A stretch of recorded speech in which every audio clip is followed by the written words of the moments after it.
Le CAP-AEPE est destiné à des adultes de 18 ans. Les personnes qui peuvent suivre notre formation peuvent être à la fois des personnes en reconversion, en apprentissage ou également des personnes qui autofinancent leur formation par le biais du CPF. C'est une formation qui allie à la fois le présentiel et le distanciel, avec des cours en centre en présence de formateurs, mais aussi des intervenants extérieurs.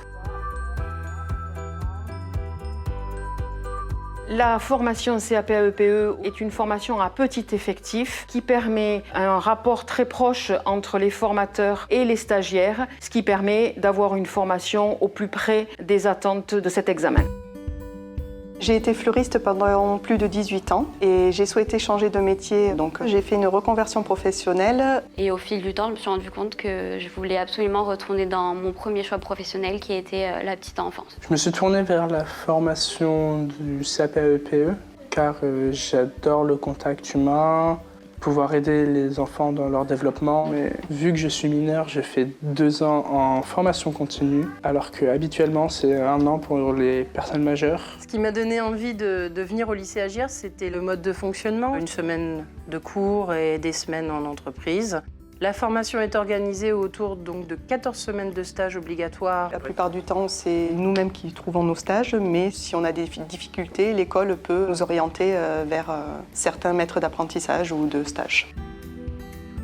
On a de bons professeurs, on a des intervenants super. Les formateurs de ce lycée professionnel sont très accompagnants. Disponibles, hyper compétentes, et donc c'est un réel plaisir d'apprendre.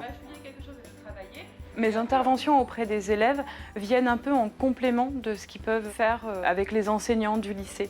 Je vais leur apporter un regard professionnel sur ce qui va vraiment se passer dans les structures. Je vais les aider à mieux comprendre et mieux appréhender certaines situations et à comprendre la réaction des professionnels qui nous encadrent justement. Pour faire ce métier, je pense sincèrement qu'il faut aimer les enfants, être très patient. L'écoute et le travail d'équipe. Il faut être motivé, il ne faut pas venir à la légère, on vient vraiment pour apprendre un métier. Les enfants, c'est l'avenir, il faut vraiment se donner à fond. Et si on se donne à fond et si on a envie, on réussit. Avoir de grandes qualités d'écoute, d'empathie et toujours garder à l'esprit un peu son âme d'enfant.